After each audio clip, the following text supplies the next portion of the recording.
بسم اللہ الرحمن الرحیم۔ آج کی ویڈیو درود ابراہیمی سے جادو کا علاج بندش کا توڑ سے متعلق ہے، اور بہت سارے لوگ ایسے ہوتے ہیں کہ جن کے ساتھ بہت روحانی معاملات ہوتے ہیں۔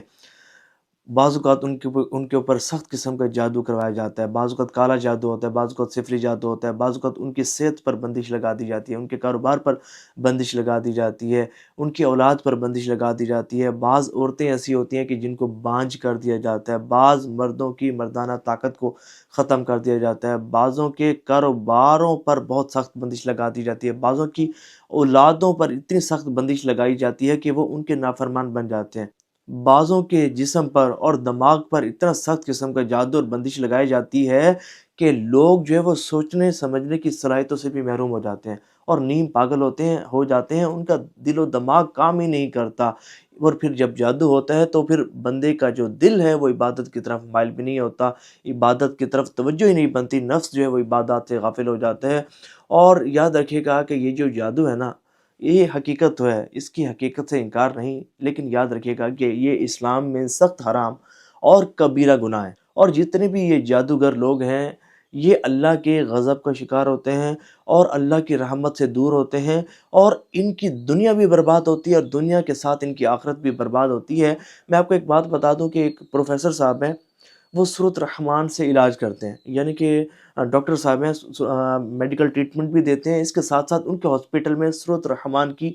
تلاوت بھی سنائی جاتی ہے۔ جو مریض ہوتے ہیں تو سورۃ الرحمن کی تلاوت کا ایک فائدہ یہ بھی ہے کہ یہ شفا بھی بخشتی ہے، روحانی جسمانی بیماریوں سے شفا یابی کا بھی بہترین ذریعہ ہے۔ تو ڈاکٹر صاحب کہتے ہیں کہ ایک مریض ایسا آیا کہ جب ہم سورۃ الرحمن چلاتے نا تو اس کے ناک سے، اس کے منہ سے کیڑے نکلنا شروع ہو جاتے، اور ایک دم کیڑے نکلنا شروع ہو جاتے، بہت زیادہ تعداد میں نکلنا شروع ہو جاتے، اور پھر جب ہم وہ سورۃ الرحمن شریف کی تلاوت بند کرتے تو وہ کیڑے نکلنا بند ہو جاتے۔ تو بڑے پریشان تھے کہ بھئی یہ کیا معاملہ اس بندے کے ساتھ ہو رہا ہے۔ تو جب تحقیق کی گئی، جب پتہ کیا گیا تو پتہ چلا کہ یہ جادوگر تھا، اور یہ جب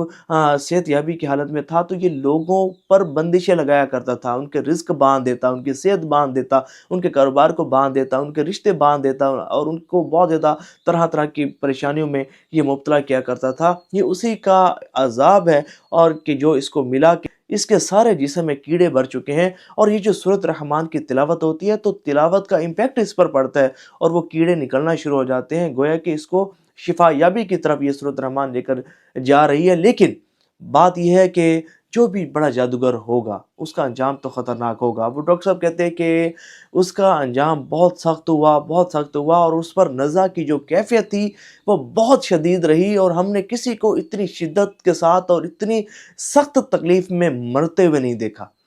بہت بری حالت میں اور سخت نزع کی تکلیف اور آزمائش میں تڑپتے تڑپتے وہ اس دنیا سے رخصت ہوا۔ تو یہ جادوگر لوگ جو ہوتے ہیں نا، یہ انسانوں کے اور مسلمانوں کے دشمن ہیں۔ تو روحانی طور پر ہر بندے کو کم از کم اتنا تو سٹرونگ ہونا چاہیے کہ بندہ اپنے معاملات کو خود حل کر سکے۔ ہماری یہ ایک بہت بڑی خامی ہے کہ ہم عبادت سے دور ہیں۔ اچھا، پھر بعض اوقات یوں ہوتا ہے ہمیں پتہ بھی نہیں ہوتا کہ ہمارے اوپر کسی نے کوئی کر دی ہے، کچھ کروا دی ہے، یا ہمارے ساتھ کوئی روحانی معاملہ ہے، کوئی جناتی معاملہ ہے، اسراتی معاملہ ہے، کیونکہ ہم جو ہے وہ عبادات سے دور ہوتے ہیں، ہم اللہ کے ذکر سے دور ہوتے ہیں، ہم درود پاک سے دور ہوتے ہیں، ہم نماز و قرآن سے دور ہوتے ہیں، اور یہ دوری جو ہے وہ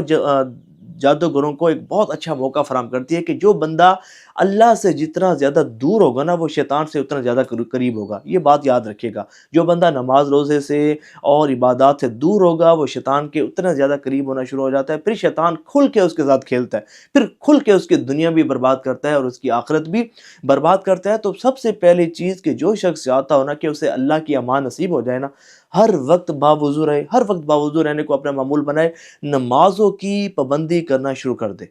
دیکھیں حدیث طیبہ میں آیا ہے کہ جس نے قصداً ایک نماز قضا کی، اس کا نام جہنم کے اس دروازے پر لکھ دیا جاتا ہے جس سے وہ جہنم میں داخل ہوگا۔ اور یاد رکھیے گا کہ جہنم اللہ تعالیٰ نے اپنے نافرمانوں کے لیے بنائی ہے، اور بہت ساری قبریں ایسی کھلی کہ جو آگ سے بری ہوئی تھیں اور پتہ چلا کہ یہ بے نمازی تھے۔ بہت سارے آج بھی ایسے لوگ کہ جنہوں نے دنیا میں غفلت کے ساتھ گزارا اور اللہ کے احکامات کی خلاف ورزی کرتے ہوئے، اللہ اس کے رسول صلی اللہ علیہ وسلم کے احکامات سے منہ موڑتے ہوئے گزارا، آج بھی ان کی قبریں آگ سے بری ہوئی ہیں۔ نظر کی سختی بھی شدید ہوتی ہیں، عذاب قبر میں بھی مبتلا ہوتے ہیں، اور روز محشر کی سختیاں اور اللہ کا عذاب بڑا سخت ہے۔ کوئی بھی شخص اللہ کے عذاب کا کروڑواں حصہ بھی برداشت نہیں کر سکتا۔ خود کو اللہ کی یاد سے، اللہ کے ذکر سے غافل نہ کرے۔ یہ ایک بندے کی گناہوں کی نحوست ہوتی ہے کہ جو بندے کو اللہ سے دور کر دیتی ہے، اللہ کے ذکر سے دور کر دیتی ہے، اللہ کی عبادت سے دور کر دیتی ہے۔ ذرا آپ یہ تو دیکھیں کہ ایک شخص ہے، اس کی جو دکان ہے وہ مسجد کے پاس ہے، لیکن اسے اتنی توفیق نہیں ملتی کہ وہ اٹھ کر جا کر مسجد میں نماز پڑھے، کیونکہ روحانی طور پر وہ بہت کمزور ہو چکا نا، روحانی حملوں کا شکار ہو چکا ہے۔ ایسے شخص کو اگر کہا جائے کہ تم 3 گھنٹے کی فلم دیکھو، 4 گھنٹے کی فلم دیکھو، وہ دیکھ لے گا، اسے کوئی پریشانی نہیں ہوگی۔ کسی بری محفل میں اسے شرکت کی دعوت دی جائے، ٹائم پہ پہنچ جائے گا، لیکن اگر اسے کہا جائے نا کہ 2 رکعت نماز نفل پڑھو، کبھی بھی وہ نہیں پڑھے گا۔ کیوں؟ کیونکہ روحانی طور پر وہ بہت کمزور ہو چکا، اس کے گناہوں کی نحوست نے اس کے جسم کو، اس کی روح کو، اس کے دماغ کو اس بری طرح سے جکڑ لیا کہ اس کا دل عبادت کی طرف مائل ہی نہیں ہوتا، اس کی طبیعت عبادت کی طرف مائل ہی نہیں ہوتی، اس کا نفس عبادت میں اتنی زیادہ سستی کرتا ہے کہ 2 نفل اس کے لیے پہاڑ میں چڑھنے کے مترادف ہیں، اور بڑے سے بڑا گناہ، اللہ کی بڑی سے بڑی نافرمانی اس کے نظر میں کوئی وقت نہیں ہوتی۔ تو یہ وہ لوگ ہوتے ہیں کہ جو اللہ کی رحمت سے دور ہوتے ہیں۔ تو ٹھیک ہے، اپنا علاج کرنا چاہیے، کروانا چاہیے، لیکن سب سے پہلے بھائی آپ اللہ کی عبادت کی طرف آئیں، اس کے ذکر کی طرف آئیں، اللہ کی امان میں آئیں، اللہ کے حصار میں آئیں۔ میں بڑھتا ہوں اپنی ٹاپک کی طرف کہ درود ابراہیمی سے جادو کا علاج، اور ہر بندش کا، ہر سحر کا، ہر ٹونے کا، ہر پریشانی اور مصیبت کا علاج درود ابراہیمی میں پوشیدہ ہے، اور الحمدللہ آسان اور مجرب علاج ہے۔ سب سے پہلا کام، گناہوں سے سچی پکی توبہ، یہ پہلے میں آپ کو بتا دوں۔ گناہوں سے سچی پکی توبہ کریں گے، اور 2 رکعت نماز نفل ساتھ توبہ کے ادا کریں گے، اور ایسے 5 10 منٹ 12 منٹ جو ہے نا کسی تنہائی والی جگہ پر چلے جائیں، اور اللہ کے احسانات کو یاد کریں، اور اپنے گناہوں کو یاد کریں کہ اللہ نے مجھ پر اتنا کرم فرمایا، اتنا کرم فرمایا، مجھے یہ عطا فرمایا، مجھے وہ عطا فرمایا، میرا رزق سلامت، میری عزت سلامت، میرا کاروبار سلامت، مجھے ہر نعمت ملی، لیکن میں نے کیا کیا؟ اس کے نافرمانیاں کی، میں نے یہ گناہ کیا، میں نے یہ گناہ کیا۔ خوف خدا سے آنسو بہائیں۔ اگر اللہ چاہتا مجھے بہت بڑے عذاب میں مبتلا کر دیتا، اگر اللہ چاہتا مجھ پر پہاڑ گرا دیے جاتے، اگر اللہ چاہتا تو میرے ساتھ بہت برا معاملہ ہو جاتا، مجھے زمین میں دنسا دیا جاتا اور زمین میں غرق کر دیا جاتا، بہت کچھ میرے ساتھ ہوتا، لیکن اللہ نے ایسا نہیں کیا۔ اس کا شکر ادا کریں، خوف خدا سے آنسو بہائیں، اور خوف خدا سے آنسو بہانے کے بعد آپ نے کرنا یہ ہے کہ نیت پکی کرنی ہے، سچی پکی، کہ آئندہ میں اللہ کی نافرمانی نہیں کروں گا، اپنی زندگی اللہ، اس کے رسول صلی اللہ علیہ وسلم کی احکامات کے مطابق گزاروں گا۔ سچی پکی نیت کرنی ہے کہ 5 وقت نمازوں کی پابندی کروں گا، اور پھر اس کے بعد آپ نے جو ہے وہ درود ابراہیمی 313 مرتبہ توجہ کے ساتھ، کسی بھی قسم کی بندش ہوگی نا اللہ کی رحمت سے ٹوٹ جائے گی، کسی بھی قسم کی، انشاءاللہ۔ میں آپ کو